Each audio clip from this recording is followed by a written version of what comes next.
Добрый день, дорогие друзья. Снимаю себя сам, просто пока нету напарника.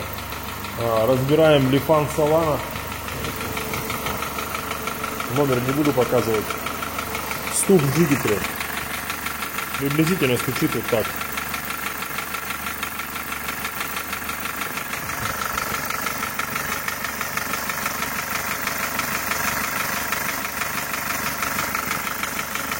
Как дизель маленький работает. Автомобиль пробег там 40 тысяч. Будем разбирать, скорее всего. Задрала поршня. Новый практически.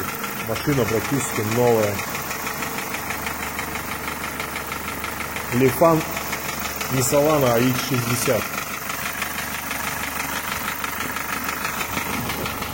Дальнейшую разборку покажем, как и что происходит.